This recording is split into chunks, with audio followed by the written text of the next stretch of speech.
Hello and a very warm welcome. Imagine if you had a blueprint for building a just and fair society. Where would you even start? Well, we're about to explore a 1400-year-old text that argues it all begins with the family. That's a massive question, isn't it? The opening verses of Surah An-Nisā, the fourth chapter of the Quran, they offer this really fascinating answer. They give us a step-by-step guide that starts with the very essence of what it means to be human. So let's see how that first piece is laid down. Any strong building needs a solid foundation. And before this blueprint gets into any specific laws or rules, it establishes the one single, non-negotiable principle of human connection. This is the moral bedrock that everything else is going to be built on. Now, just listen to how this begins. O mankind. Not, O believers, or O people of this tribe or that nation. No, this is a universal call to absolutely everyone everywhere.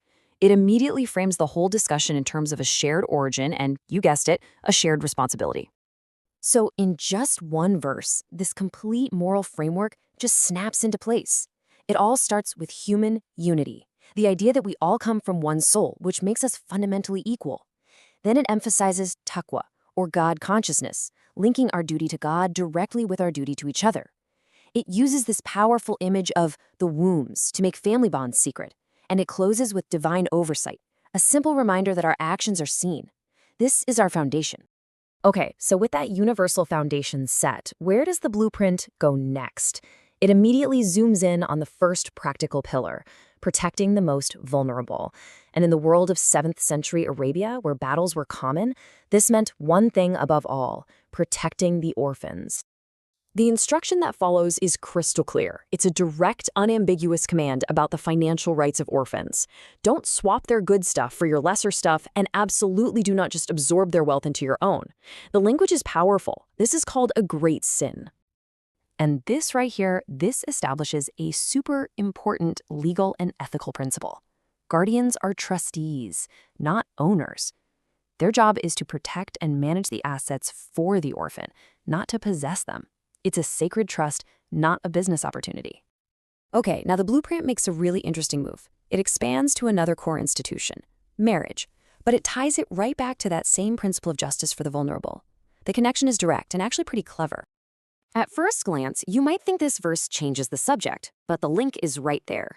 Scholars explain that it was addressing a very specific problem: guardians who were tempted to marry the orphan girls in their care just to get control of their inheritance. The verse basically says, hold on, if you're worried about being unjust to orphans, then maybe look to marrying other women. And it uses this exact moment to regulate the entire practice of marriage. Now, this is a really critical point of history. The verse didn't introduce polygyny. It was already a widespread practice, often with no limits at all. What the Quran did was restrict it. It put a cap on it at 4, and it tied it to this incredibly strict condition: you have to be absolutely just. And if you even fear you can't meet that high standard, the command is simple: marry only one. Justice is the ultimate check and balance. And right after regulating the structure of marriage, the blueprint adds another layer of protection, a fundamental, non-negotiable financial right that belongs only to the woman. This is called the mahr. It's a mandatory gift from the husband directly to his wife. It becomes her personal property. It's a symbol of respect. And crucially, this is not a bride price that gets paid to her family. And notice how the verse also protects her own choice. Only if she willingly gives some of it back, without any pressure, can it be accepted. Okay, let's circle back to that theme of guardianship. The blueprint has already laid down the law on financial integrity. Now it digs a little deeper into the practical day-to-day duties, and it adds another essential ingredient: compassion. This verse strikes such a beautiful balance. On one hand, it's about being financially smart. Don't just hand over assets to someone who isn't ready to manage them. But on the other hand, this protection has to be delivered with profound dignity. Use their wealth for them, to feed and clothe them, and always, always speak to them with kindness.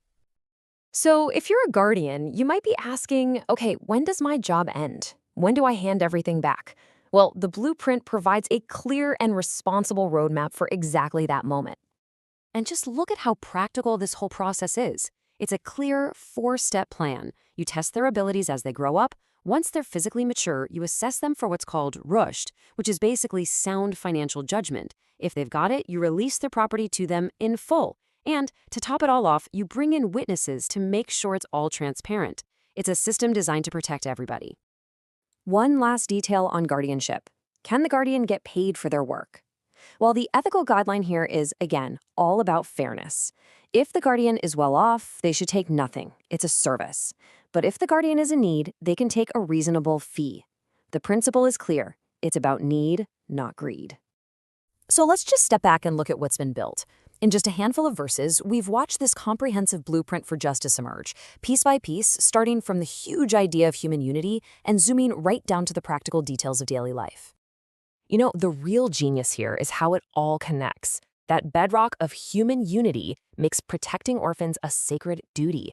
Then, the demand for justice towards orphans becomes the exact same standard for marriage laws. And within that marriage, women's financial rights are explicitly guaranteed.